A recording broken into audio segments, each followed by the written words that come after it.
ታሪካችን የሚጀምረው የንጋቱ ፀሐይ ከተማዋን በመታሞቅበት ወቅት ኮታ ከልጅነት ጓደኛው ከሜይ ጋር ወደ ትምህርት ቤት ያቀናል። ከልጅነታቸው ጀምሮ አብሮ የዘለቀውና የማይነጣጠለው ጓደኝነታቸው አሁን የሁለተኛ ደረጃ ትምህርታቸውን ሊያጠናቅቁ ጥቂት ሲቀራቸው እንኳን እንደጠነከረ ይቀጥላል። በዚህ የትምህርት ጉዟቸው ውስጥም ኢዮሪ፣ ሪዮና ሃሩካ የተባሉ ሶስት ሌሎች ወጣቶች ወደ ህይወታቸው በመቀላቀል የማይበጠስ የሚመስል የአምስት ጓደኛሞች ስብስብ ይፈጥራሉ። በዚህ የጓደኛሞች ስብስብ ውስጥ ግን ኢዮሪ በልቡ ውስጥ በተደበቀ ስሜት ይታገላል። በኮታና በሜይ መካከል ላለው ልዩ ቅርርብ በስውር እየቀና ለሜይ ያለው የፍቅር ስሜት በየቀኑ ቢያድርበትም የጋራ ወዳጅነታቸውን ላለማፍረስ ሲል ስሜቱን በውስጡ አፍኖ ይይዘዋል። ከልጅነቷ ጀምሮ የኮታ የቅርብ ወዳጅ በመሆኗ ሜይ ብቸኛ ቤተሰቡ ከሆነችው ከእናቱ ጋር ያለው ቅርርብ እንደ እናትና ልጅ የጠበቀ ይሆናል። በመሆኑም አንድ ቀን የኮታን ቤት በምትጎበኝበት ወቅት በውይይታቸው መሃል አይኖቿ በህልም አላሚ እይታ እየተሞሉ ስለ ቼሪ አበባዎች የሚነግረውን ጥንታዊ አፈ ታሪክ ታጫውተዋለች። በዚህም መሰረት አንድ ቀን አንድ ወጣት በሚያብበው የቼሪ ዛፍ ስር ፍቅሩን እንደሚገልጽላት በማሰብ ይህ የፍቅር ታሪክ የእርሷም እንዲሆን በልቧ ውስጥ ጥልቅ ምኞት ታሳድራለች። ይህንን የሜይን የፍቅር ምኞት የሰማችው የኮታ እናት ሜይን እንደ ምራቷ የማየት ጉጉት ስላላት ልጇ ኮታ ያንን የፍቅር ቃላት ለሜይ እንዲነግራት በግልጽ ታበረታተዋለች። ይህ ውይይት ከኮታ የልደት ቀን ጋር በሚገጣጠም ልዩ ቀን ላይ የሚካሄድ ሲሆን ሜይም ይህንን ቀን ይበልጥ ልዩ ለማድረግ ውብ የሆነ የቁልፍ ሰንሰለት በስጦታ መልክ ትሰጠዋለች። ምሽቱ ሲገባና ጸጥታ ሲሰፍን ኮታ አልጋው ላይ ሆኖ ሜይ የሰጠችውን የቁልፍ ሰንሰለት በእጁ እያገላበጠ እሷ ስለ ቼሪ ዛፉ ስታወራ የነበረችበትን ገጽታ እያሰበ በጥልቅ ሀሳብ ውስጥ ይጓዛል። የአምስቱ ጓደኝነታቸው ለዘላለም እንዲቀጥል ካላት ጥልቅ ምኞት በመነሳት ሜይ ኮታን ይዛው ተወርዋሪ ኮከቦችን ለማየት ስትሄድ የወጣትነት ዘመናቸው ሳይለወጥ ሁሌም አብሮ የመሆን መሻቷን ትገልጽለታለች። በውስጧ ለኮታ የደበቀችው ጥልቅ የፍቅር ስሜት ቢኖርም እርሱ ግንኙነታቸውን ወደሚቀጥለው ደረጃ እንዲያደርሰው ቀዳሚውን እርምጃ ወስዶ በአበባው የቼሪ ዛፍ ስር ፍቅሩን እንዲገልጽላት ትመኛለች።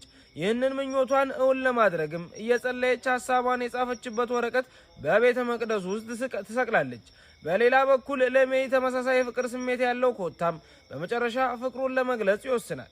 በናፈቀችው የቼሪ ዛፍ ስር እንድትገናኘው ሲጠይቃት ሜሪ በደስታ ልቧ ሊፈነዳ እየደረሰ ወደ ተቀጣጠሩበት ቦታ ትሄዳለች። ነገር ግን የኮታን እቅድ የተረዳ የሚመስለው ኢዮሪ በቅናት ስሜት ተውጦ ሁለቱ ከመገናኘታቸው በፊት ጣልቃ ለመግባት ስለሚወስን ከትምህርት በኋላ ኮታን ጠብቆ ሊያናግረው እንደሚፈልግ ይነግረዋል። ይህ በእንዲህ እንዳለ ሜይ በቼሪ ዛፍ ስር ለሰዓታት ያህል ኮታን ስትጠባበቅ ብትቆይም እሱ ግን ሊመጣ ባለመቻሉና ስልኩንም ባለማንሳቱ ስጋት ልቧን መብላት ይጀምራል። በመጨረሻም በአካባቢው እርሱን ለመፈለግ ስትወስን ወደ ድልድዩ በሚወስደው መንገድ ላይ አንድ አምቡላንስና በዙሪያ የተሰበሰበ ሕዝብ ስትመለከት የሆነ መጥፎ ነገር እንደተከሰተ ልቧ ይጠረጥራል። በፍርሃት የተንቀጠቀጠች በሕዝቡ መካከል አልፋ ስትገባ ግን አይኖቿ ሊያምኑት የማይችሉት አሰቃቂ እውነት ይጋፈጣሉ። የኮታን ሕይወት አልባ አካል ወደ አምቡላንሱ ሲያስገቡት ትመለከታለች። በዚህ ድንገተኛ አሰቃቂ ክስተት ዓለሟ በአንድ ቅጽበት ሲናጋ በድንጋጤና በማይገለጽ ሐዘን ተውጣ በቦታው ደርቃ ትቀራለች። ኢዮሪ የቅርብ ጓደኛው አስክሬን ከአይኑ ስር ሲወሰድ ምንም ቃል ሳይተነፍስ በዝምታ ብቻ ይመለከታል። በሌላ በኩል ሜይ ግን ብቸኛ ወዳጇና የምትወደው ሰው በድንገት ከሕይወቷ ለዘላለም እንደተለየና ዳግም እንደማይመለስ ማመን ያቅታታል። በኮታ ሞት ልቧ በከፍተኛ ሐዘን ከመሰበሩም በላይ ይህንን መቋቋም ስላቃታት በቀጥታ ወደ ቼሪ ዛፉ ስታመራ በቁጭትና በብስጭት እንባዋ ፊቷን እያጠበው ከኮታ ጋር ዳግም የመገናኘት ተስፋ በልቧ ውስጥ ትይዛለች። ከ7 ዓመታት በኋላ ጊዜው ይነጉድና አሁን የ24 ዓመት ወጣት የሆነችው ሜይ በቶኪዮ ከተማ አዲስ ሕይወት ለመመስረት ያለፈውን ለመርሳት ስትጥር ችግሮች ግን ያለማቋረጥ ይፈራረቁባታል። ከሁሉም የከፋው ደግሞ አንዲት ሴት ከባሏ ጋር ግንኙነት እንዳላት በሐሰት ከከሰሰቻት በኋላ በስራ ባልደረቦቿ ፊት ስላዋረዳት ምንም እንኳን ጥፋተኛ ባትሆንም በደረሰባት ውርደት የተነሳ ከስራዋ ለመልቀቅ ትወስናለች።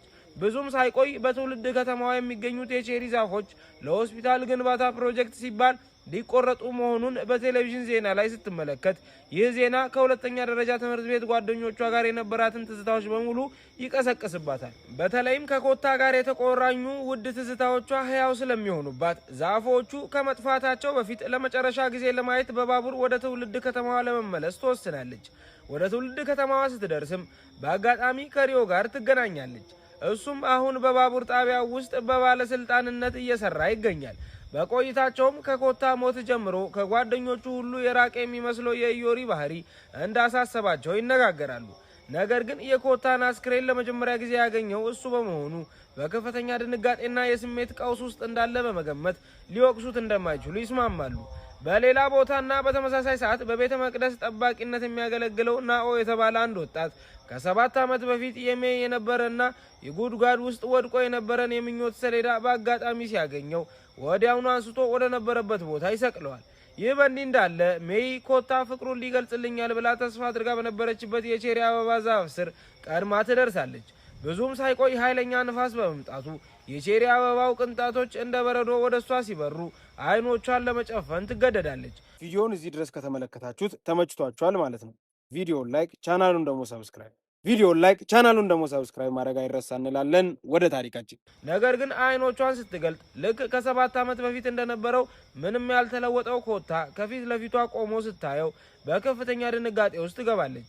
ያየችው ነገር የኮታ መንፈስ እንደሆነ በማሰብ በፍርሃት ከመጮህም ባሻገር ከአካባቢው በፍጥነት ትሸሻለች። በበኩሉ ምን እንደተፈጠረበት ምንም የማያውቀውና ግራ የተጋባው ኮታ በቀጥታ ወደ ትምህርት ቤት በማምራት በድሮ ወንበሩ ላይ ይቀመጣል። ነገር ግን ናኦ እዚያው ሲደርስ ኮታን ወዲያውኑ ይለየዋል። ከዚያም ከ7 ዓመት በፊት ብስክሌት እየነዳ ከገደል ላይ ወድቆ የሞተው የሁለተኛ ደረጃ ተማሪ እንደሆነ ያስታውሰዋል። በመቀጠልም በኢንተርኔት ላይ ስለወጣው የሞቱ ዜና ሲነግረው ኮታ እንደሞተ ወዲያውኑ ማመን ስለሚያቅተው እውነቱን ለማረጋገጥ እየሮጠ ወደ ቤቱ ይመለሳል።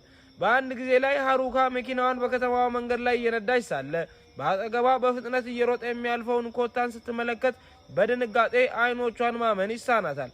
በዚህም የተነሳ ስሙን ለመጥራት ብትሞክርም እሱ ግን ምንም እንዳልሰማ ሆኖ መንገዱን ይቀጥላል። በሌላ በኩል ኮታ በመጨረሻ የናፍቆት ስሜት እየገፋው ወደ ቀድሞ ቤቱ ሲደርስ ከሞቱ በኋላ እናቱ ቤቱን ጥላ ለመሄድ በመወሰኗ ለረጅም ዓመታት ተዘግቶ እንደነበር ሲረዳ ልቡ በከባድ ሐዘን ይሰበራል። የኮታን መመለስ አስቀድሞ የሚያውቀው ናኦ ደግሞ ጓደኛው የገጠመውን አስደንጋጭ እውነታ እንዲቀበል ለመርዳት በቀጥታ ወደ መቃብሩ ይወስደዋል። ሆኖም ኮታ በመቃብር ድንጋዩ ላይ የተቀረጸውን ስሙን ቢያይም ወደ ሞት ስለደረገው አደጋ ምንም ነገር ማስታወስ አይችልም። ይህ በእንዲህ እንዳለ ሜይ በሐሳብ ተውጣ ወደ ሪዮ በመሄድ በቼሪ ዛፉ ስር የኮታን ምስል እንዳየችና ምናልባትም በወቅቱ ቅዠት ሆኖ ውል ሊሆን እንደሚችል ስጋቷን ትነግረዋለች። ወዲያውኑ ግን ሃሩካ ወደ ሪዮ ስትመጣና እሷም ተመሳሳይ ነገር እንዳየ ስታረጋግጥ የሜይ ስጋት ወደ መገረምና ተስፋ ይለወጣል። ከሞት የተመለሰውን ኮታን ያየችው እሷ ብቻ ለመሆኗን ስትረዳ ሜይ በልቧ ውስጥ በተቀጣጠለው ተስፋ እየተመራች ወደ ቤተ መቅደሱ በማቅናት ከእርሱ ጋር ዳግም እንድትገናኝ ትጸልያለች።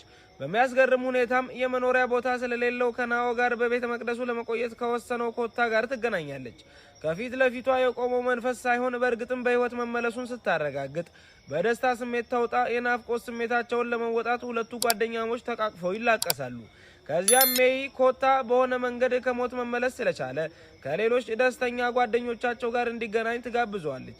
ነገር ግን ኮታ ከእነርሱ ጋር ሲገናኝ ከሞቱ በኋላ የጓደኛቸውን ግንኙነት ክፉኛ እንዳሻከረና በተለይ ኢዮሪ ከዚህ በፊት እንደማያውቃቸው ሆኖ ሙሉ ለሙሉ ጀርባውን እንደሰጣቸው ሲረዳ በከፍተኛ ሁኔታ ይደነግጣል። ሪዮም የኢዮሪ ሁኔታ በመገመት በኮታ ሞት ምክንያት በደረሰበት ከባድ ድንጋጤና ሐዘን የተነሳ ራሱን ከሌሎች ጓደኞቹ ለማግለል እንደመረጠ ያስረዳል። ይህንን የሰማችው ሃሩካም አሁን ላይ ዶክተር የሆነውን ኢዮሪን ለማግኘት ትወስናለች። ሃሩካ ከኢዮሪ ጋር ስትገናኝ ከ7 ዓመት በፊት ኮታ በሞተበት ቀን እሱ ከኮታ ጋር ሲነጋገር እንዳየችው ከገለጸለችለት በኋላ ኮታ በሆነ መንገድ ወደ ሕይወት እንደተመለሰ ትነግረዋለች። ኢዮሪ ግን የሞቱ ሰዎች ወደ ሕይወት መመለስ ስለማይችሉ ንግግሯን ማመን ይከብደዋል። በዚህም የተነሳ በውጥረትና በጸጸት ስሜት ተውጦ ለረጅም ጊዜ ሲደብቀው የነበረውን ሚስጥር በማውጣት የኮታ ሞት ምክንያት እሱ እንደሆነ ይናዘዛል። በቀጣዩ ቀን ኮታ ወደ ቶኪዮ የሄደችውን እናቱን ለማግኘት ይወስንና በቀጥታ ወደምትኖርበት አድራሻ ያመራል። አድራሻው ላይ ሲደርስም አካኔ የምትባል አንዲት ትንሽ ልጅ በደስታ ትቀበለዋለች። እሷም በቤት ውስጥ እንደምትኖር በመረዳት ወደ ውስጥ አስገባዋለች። ነገር ግን እናቱ ከቤት ወጥታ ስለነበር ሊያገኛት አይችልም። አካኔ በንግግራቸው መሃል እናቷ ከአባቷ ጋር እንደታጩና በቅርቡም ጋብቻቸውን እንደሚፈጽሙ ትነግረዋለች። አክላም አባቷ እናቱ ሆስፒታል በነበረችበት ወቅት ሲያክማት የነበረው የልብ ሐኪም እንደሆነ ትገልጽለታለች። ይህንን ሲሰማ ኮታ ከራሱ ሞት በኋላ በከባድ ድብር ታማ የነበረችውን እናቱን በመጨረሻ ደስታዋን እንዳገኘች ይገነዘባል። በመሆኑም የእርሷን አዲስ ሰላም ላለማደፍረስና ተጨማሪ ሸክም ላለመሆን በመወሰን እናቱ ከመመለሷ በፊት ጥሏት ለመሄድ ይመርጣል። በሌላ በኩል ከውጪ ገና የተመለሰችው ሳማታ አካኔ አንድ ወጣት ሲፈልጋት እንደነበርና ያ ወጣት ከዚህ ዓለም በሞት የተለየው ልጇን በሚገርም ሁኔታ ስለሚመስል ወደ ቤት እንዳስገባችው ትሰማለች። ይህ እንዲህ እንዳለ ደስተኛ የሆነችውን እናቱን ላለመረበሽ ሲሞክር ስለሱ ተጨንቃ ሆን ብላ እስከ ቶኪዮ ድረስ ከተከተለችው ሜይ ጋር ይገናኛል። ለሜይም ስለ እናቱ አዲስ ህይወት ሲያስረዳት እሷ የራሱን ሞት ተቀብላ በቅርቡም እንደምታገባ ይገልጻል። በዚህ ሁኔታ ውስጥ ብቅ በማለት ተጨማሪ ሸክም መሆን ስለማይፈልግ እሷን ባያገኛትም የተሻለ እንደሆነ ያሳውቃታል። ከዚህ በኋላ ለመጀመሪያ ጊዜ በጎበኙ የቶኪዮ ከተማ ውስጥ ከሜይ ጋር በመሆን የተለያዩ ቦታዎችን እየጎበኙና አስደሳች ነገሮችን እየሰሩ አብረው ጊዜ ማሳለፍ ይጀምራሉ።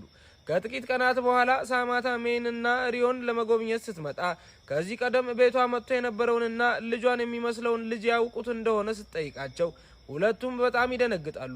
በዚህም ምክንያት ሜይ በድብቅ ኮታን ለማግኘት እናቱ ልታያቸው እንደመጣች ትነግረዋለች።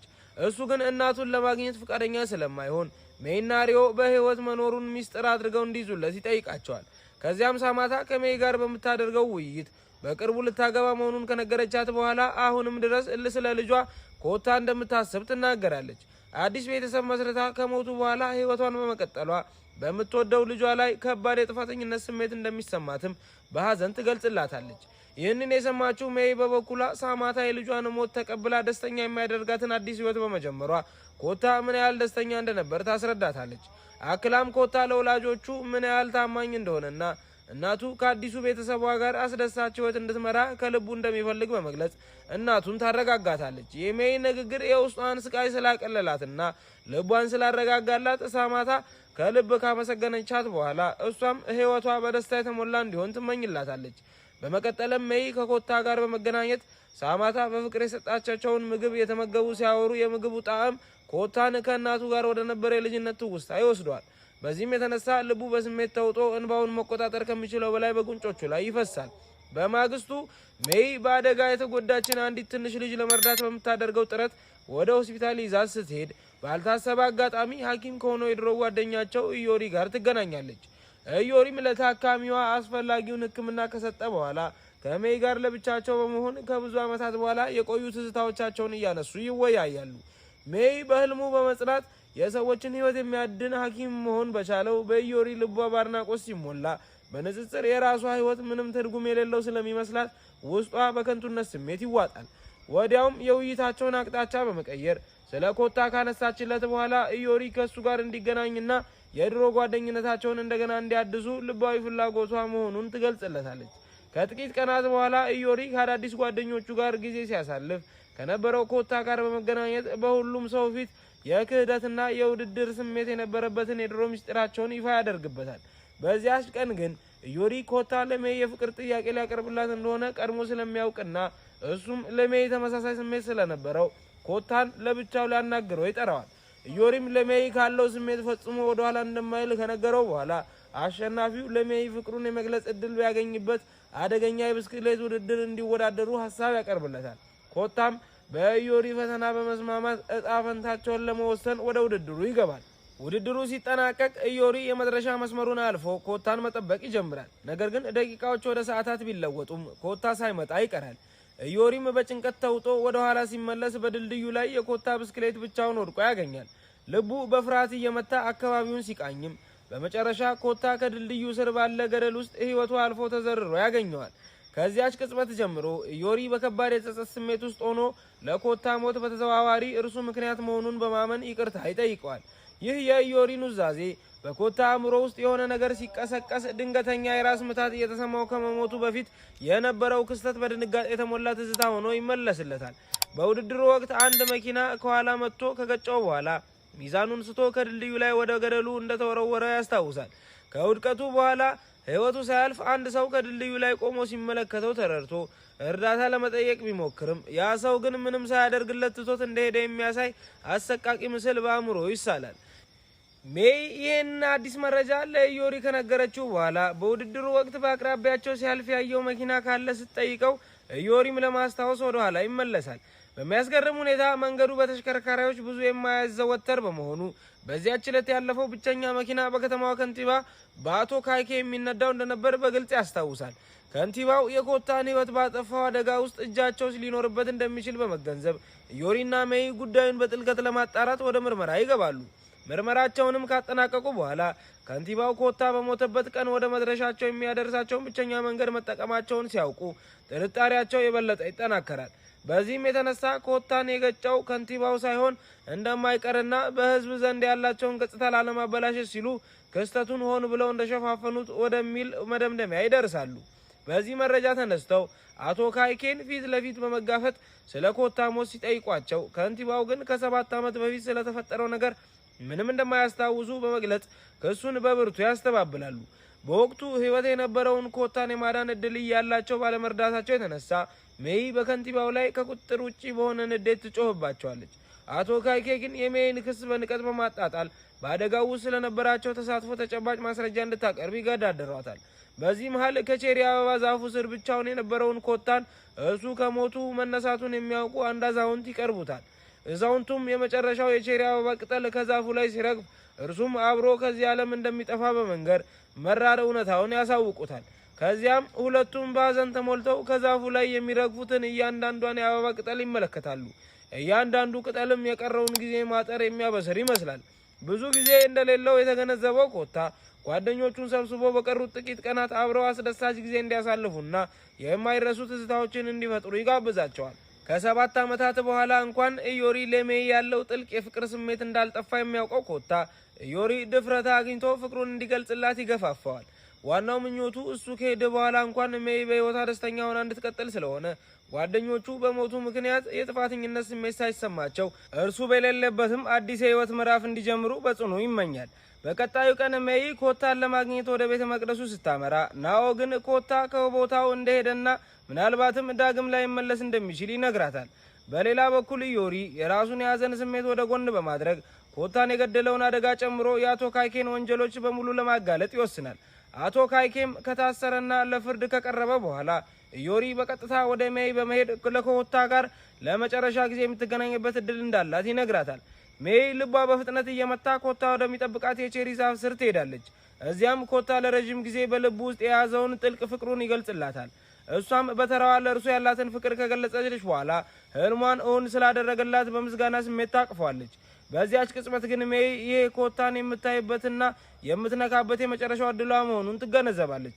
ከዚህ በኋላ ማድረግ የምትችለው ብቸኛው ነገር ለዘላለም እንዲሄድ መፍቀድ ብቻ መሆኑን በመረዳትም እንባዋ እየፈሰሰ ትሰናበተዋለች። እርሱም ቀስ በቀስ በአይኖቿ ፊት እንደ ጭስ ይጠፋል። ከ1 ዓመት በኋላ የቼሪ አበባዎች እንደገና በሚያምር ሁኔታ ያብባሉ። ኢዮሪ የአቶ ካይኬን ድርጊት በማጋለጡ ምክንያት ሊቆረጥ የነበረው ዛፍ ስለሚተርፍ ሜይ በትርፍ ጊዜዋ ወደ ዛፉ በመምጣት ያለፉትን ጣፋጭ ትዝታዎቿን ታስታውሳለች። የዛፉ መኖርም የኮታ የፍቅርና የጓደኝነታቸው ዘላለማዊ ምልክት ሆኖ ይቀጥላል። የፊልሙ መደምደሚያ በሚያብቡት የቼሪ አበባዎች ባማረው ዛፍ ጥላ ስር ሜይ ከኢዮሪ ጋር ከሃሩካና ከሪዮ ጋር ዳግም ስትገናኝ ምንም እንኳን ኮታ በአካል አብሯቸው ባይሆንም የማይረሳው ምስሉ በልባቸው ውስጥ ለዘላለም እንደሚኖር ያሳያል።